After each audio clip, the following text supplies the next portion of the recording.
Like, we're live now. So I'm going to give everybody a few minutes if they want to join up and take a look at this. We're just going to be discussing RS44b. And people might be like, what is that? We're just going to talk about it for a few minutes. Nothing major, just testing out these little teaching style videos to see how they work.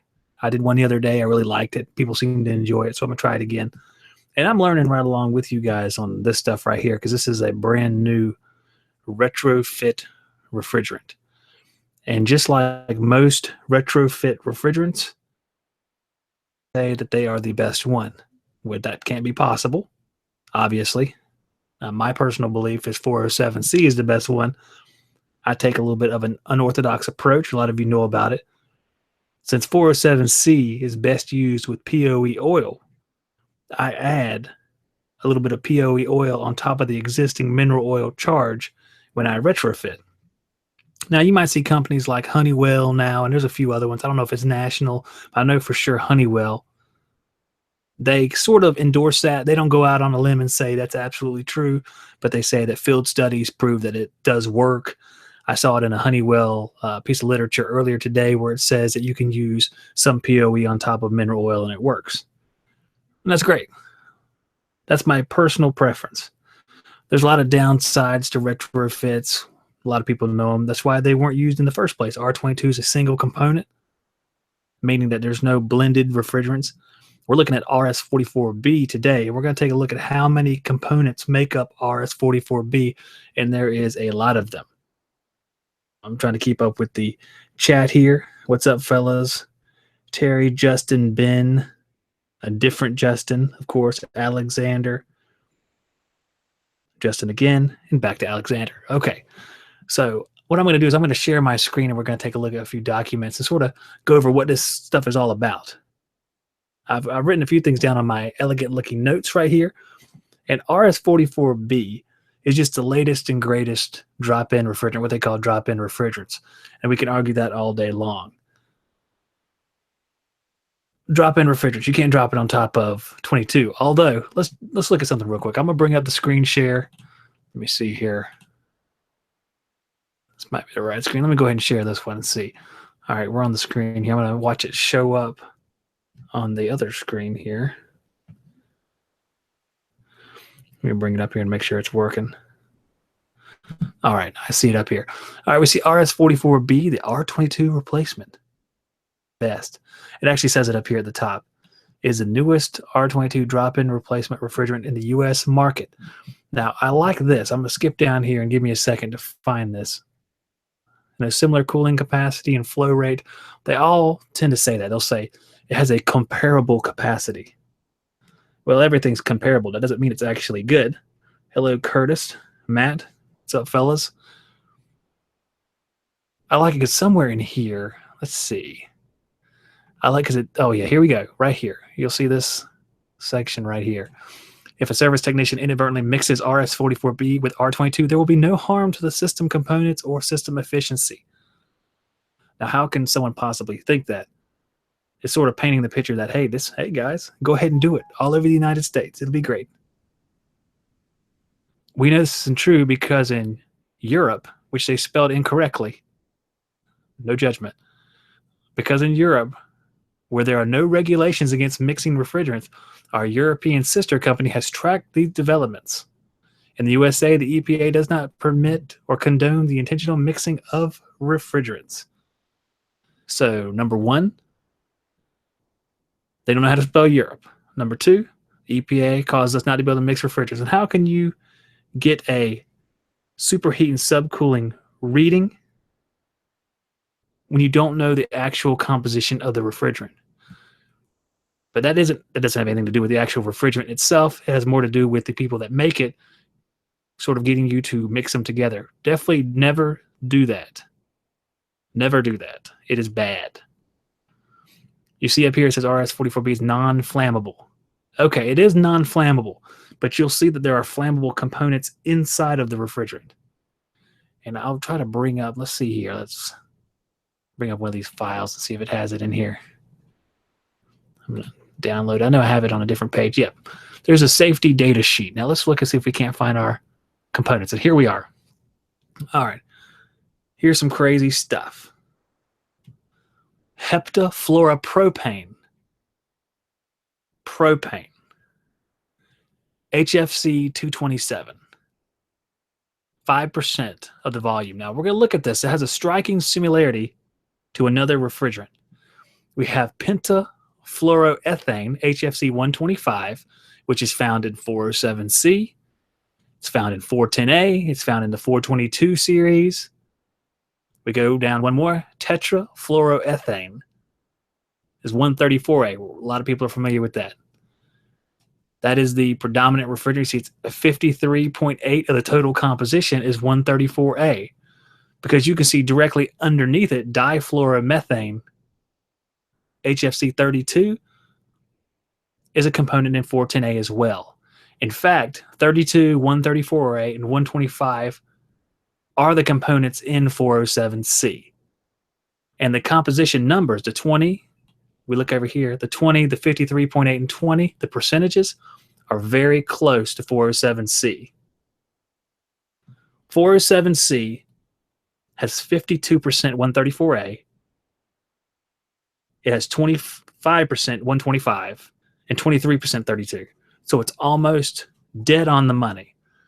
So basically, in my opinion, what they have done is basically take 407C and got around the oil requirement by adding these two items on the bottom.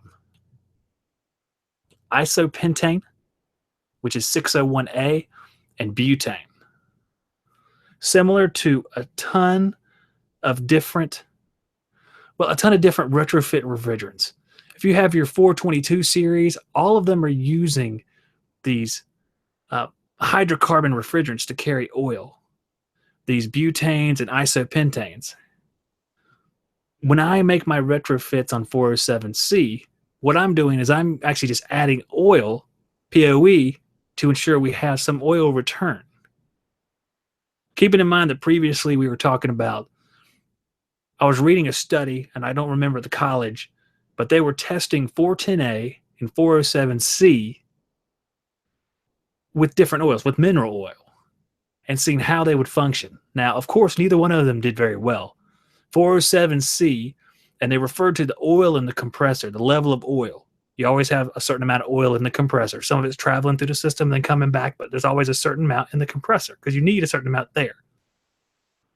Well, 407C had a steady amount of oil in the compressor in this study. It was diminished. It was below the amount that R22 would have had, because the oil would get out into the system. It would travel slowly throughout the system. It would still reach the compressor. It would still return, would be very slow. Now, I do not remember if this was a heat pump system. It probably was not. So it didn't have accumulators and things like that. But it did return. But the oil level was diminished. Now, for 410A, the oil level never reached steady state. It diminished and diminished until it would have pumped the compressor dry and ruined the compressor. So basically, 407C is a little bit better than 410A as far as returning mineral oil. Now, neither one of them are sufficient that you could use mineral oil by themselves. So basically, you have to have another means of oil return. Added to the mineral oil charge is how I ensure that for 407C. And we'll talk about 407C in a minute, and I'll tell you why that I might have to correct a little bit of my findings with 407C. And I'll put it out there to you guys. You can let me know what you think. So we have all these ingredients here, and they're using butane to bring the oil back. Now, I did a little bit of research on the 227 up here at the top. You see this heptafluoropropane. And all this is sort of the chemical composition. You know, heptafluorine, propane, they're just going over the, and I can't speak to it enough, and I'll try to see if I can't find it up here at the top. Talk about chemical compounds and how they're linked up. But it's been a long time since I was in college, so I won't address that. They actually said that this particular compound, and I read about it, 227EA, is used as fire suppressant. But I'll have to study that a little bit more, which kind of was contradictory to reading it and looking at the word propane. But a lot of these you'll see, methane, ethane, butane, isopentane, they all have that same sort of grouping chemically. So I'll study that a little bit more. Let me find a new page here we'll look at. Let's see what else I had over here. I have this kind of layout here from the guys who make this. It says Comstar, made in the USA. RS44b. Maintains AC and refrigeration to -20. Well, hot damn, that's pretty good. And they have all their, their sales points here. Lowest GWP at, let me see if I can't really highlight that. Up there at the top right of the screen. Lowest GWP at 1664 TAR. Now, I'm not sure what TAR means, but global warming potential, that is relatively low compared to most other blends. If you go up to like 404 for refrigeration, you'll see it's up into 4,000 range. 407C is right around this same amount. And you'll see no oil change required. Now, it's a funny thing about no oil change required. There should be an asterisk there. Because if you have a complicated piping arrangement, even though you have these hydrocarbons, it may require some POE to bring the oil back. Because they're not really built to deal with complicated piping. If you have improperly sized piping, something that, it's, crapping out compressors, so you're changing them out. Well, if you're changing out compressors, it's not a big deal because it's going to have POE in it. But a major component fails and you have a complicating piping arrangement and you want to use 407 or one of these other retrofits, you might have to add a little bit more POE to it or change out the oil. That's something you have to address because, if you go in there with these refrigerants that are using hydrocarbons and you have a complicated piping system, it may not bring back the oil sufficiently. All right, we have equal mass flow rate over here. And, the best mass flow rate matchup to R22 is 407C. See, it's ideal for AC systems. Well, of course, some of this is like sales jargon. It's the best one in the world, guys. Buy this one today. Equal cooling capacity. Obviously, the cooling capacity is not as good as 22. And I'll show you a chart here in a second that kind of addresses some of the different drop-ins or retrofits or whatever you want to call it. A true drop-in replacement for 22, but I guess only in Spain because that's the only place you can mix them together. We'll keep going down here. Some of the characteristic here's global warming potentials. You see the RS44b is down here in the mid 1700 range, and you have 438A, that's MO99, 422B, a lot of people are like new 22B. So all of those are higher. If that's a concern, 422D and then 417B. You may not, give a damn about that, but that's just the facts there. There's mass flow rates. There's some more information. I like the other pages more so than this. Critical pressures. I saw this initially under critical temperature and saw it was 109.3 for RS44. That is a mistake. I believe it's 189.3. So let's see if there's anything else on here. Might bring up a different page here. I'm going to bring up one of the other pages here. Let me cut it back. Here we are. All right, let me share another page. Take a look at it. We're going to share the screen. I guess we'll just do the whole screen. Here we go. I like this one. Okay. Let me make sure it pops up on the screen here before I keep going. All right. There it is. Okay, so we have R22, R438A, which is MO99, 422D, which is in that same 422 family. So it's going to be, B is probably going to be pretty similar to D. And, I got an email. All right. 421A and 407C. All right. As you can see, the little green circles don't lie. R22 Freon, no loss in capacity, obviously, because it's being compared with itself, all the way up to 125 degrees. It's the same way. 22 is going to be your 407C. Now, this says it requires an oil change. Of course, that's been debated for better or for worse. I'll go ahead and let's bring something up right now. 407C. If we don't change the entire oil charge and we use an overcharge of 15%, what's going to happen to that capacity and efficiency? How much will it decrease? Will it decrease at all? Maybe someone who's watching this has more wisdom than I do, can tell us if that's going to, basically turn one of our green squares yellow or red. That's something just to think about, because we're not using 407C with a full POE charge. We're adding some POE onto mineral. So will this affect this sort of rating right here? We have 421A, 421A, you see it starts out at 75 degrees, green, very similar to R22. And as it gets warmer, it gets worse and worse. So let's say using 421A might be a great retrofit refrigerant up in New England or the northern Midwest region. But if you move that same refrigerant out to Los Angeles or the desert, the Southwest or Florida or Louisiana, it might be a whole different story because you see you have capacity losses on 6 to 10%. Now let's put that into perspective. We have a 5-ton machine. Let's say my buddy John's always talking about they have 4 and 5-ton machines in Louisiana. Let's say they have a 5-ton machine. You lose 10%, that's 6,000 BTUs. That's an enormous amount of cooling that's out the window. Now, of course, if your system's already not running at an optimal rate because obviously you're doing some sort of repair retrofit for a reason, and it's an older system because it has R22 in it to begin with, you may have it down to 20%, 30%. You never know. It's the equivalent of having like old ductwork on the system, except for you're introducing it with your refrigerant. 422D, same story. Very good at 75 degrees. As it gets warmer, it gets worse and worse and worse.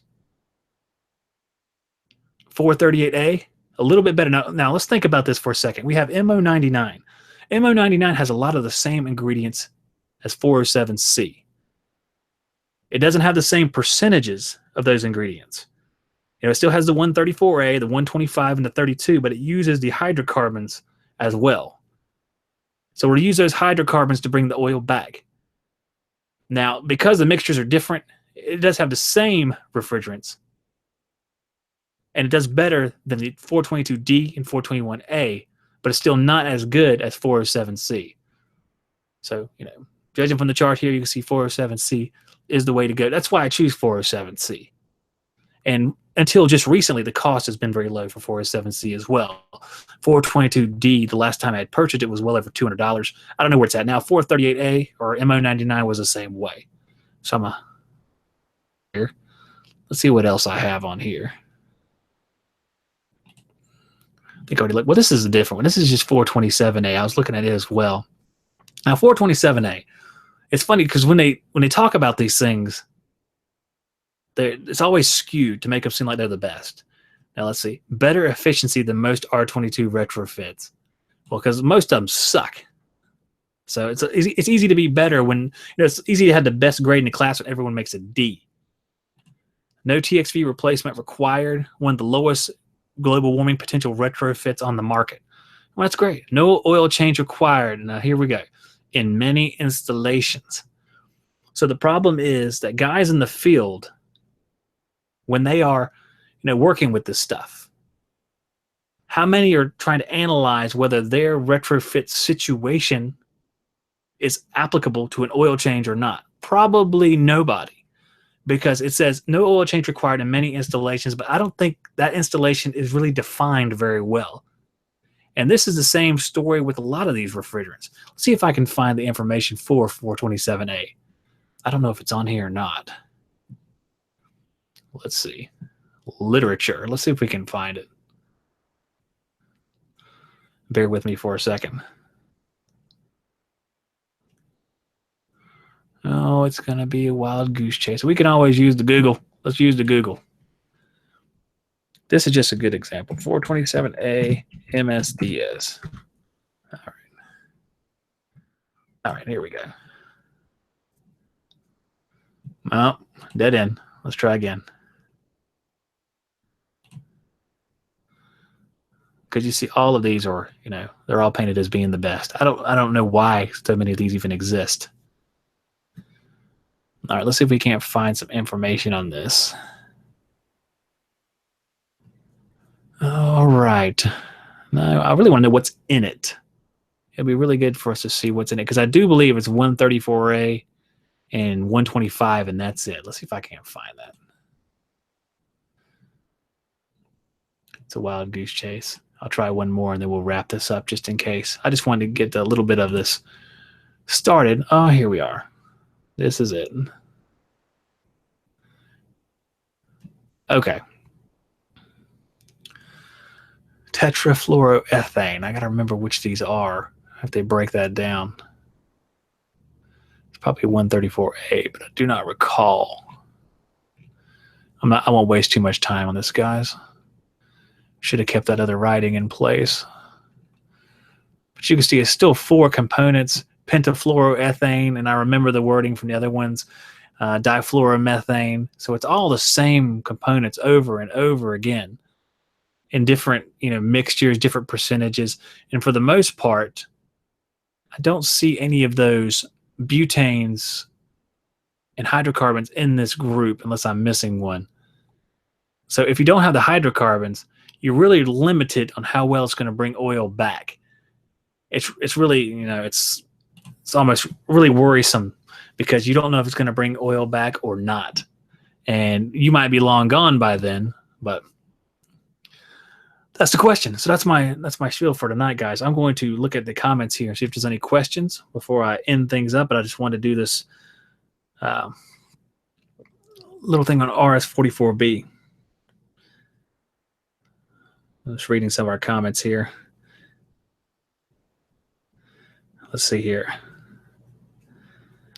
Salesmen are creative. Yes, they are. I think guys are just talking about other stuff. They're talking about ripping Goodman's out. No comment, Justin Hernandez. All right. Well, looks like there's no comments, guys. You guys are just kind of talking to each other. So I'm going to wrap this up for tonight. I really appreciate you guys listening tonight. I'll do this again. We'll probably do another one next week. Thumbs up would be great. And if you're not subscribed, please subscribe. Don't forget to listen to the new podcast. We have the Cowboys of HVAC on Monday morning at 7 a.m. The next Working Joe's podcast will be on 7 a.m. Friday morning. And we're gonna be hitting it hard. It's gonna be a lot of podcasts coming up. I know the one on Friday morning is going to be Brent Ridley is going to be on the Working Joe's podcast. I'm not quite sure if the Cowboys we might have our Hillmore lady on. We'll see if she's available for this next podcast. And then next week, NorCal will be on the Working Joe's podcast. And you'll see that on Tuesday morning, actually, because we're going to stagger them a little bit. There might be more than one a week. We'll see what happens. But the Cowboys, it'll be kicking. It should be a good one this weekend. So make sure you tune those in, download those, because downloading is pretty much the only metric we get to see if people are liking them or not. We don't get to see how many times they're viewed unless they're viewed on YouTube, which we do. We do put them on YouTube as well, which a lot of guys like to watch them on YouTube. But downloading the podcast really is the metric that helps us the most. So if you can, please do that. Otherwise, that's about it. I mailed out the shirts for the Cowboys of HVAC yesterday. The only one I didn't mail out was for Mr. Aerology, but that'll be going out here in the next couple of days just because I didn't have his address in time. I mailed out the S-Mans, but I think I missed the other tool. I can't even remember what it is offhand, actually. So I'll get to that in the next couple of days, guys. I restarted the service on Working Joe's, where if you want to go over like these private teaching sessions I was offering a few months ago that never really got off the ground because, to put it plainly, I really wasn't prepared enough yet, but now I have. So if you want to do that, you can go to the store on Working Joe's and sign up for that. So you just go to Working Joe's on the top left side. There'll be a thing for the Cowboys of HVAC store, and it'll be listed right there with the shirts and the stickers, and pretty soon the hats. We're going to put a poll up on Facebook in the Cowboys of HVAC group for what kind of hat you would prefer, and 2 of those 3 will be selected because that's just how the order works. For me to get the best pricing, I order 48 hats, 24 of each kind. So whichever one you like the best, whether it be camo with tan writing, blue with white, or black with white, go ahead over and join the Cowboys Facebook group and vote on that. So that's about it for tonight, guys. I really appreciate y'all coming by, and this has been fun. I really appreciate there's 45 people watching, so that's really great. Thanks, guys. Good night, and I will see you on the next one. Oh, wait. Tomorrow morning, there's a new Working Joe's video out. I don't remember what it is, but it's something service-related. I know that. So catch you on the next one, guys.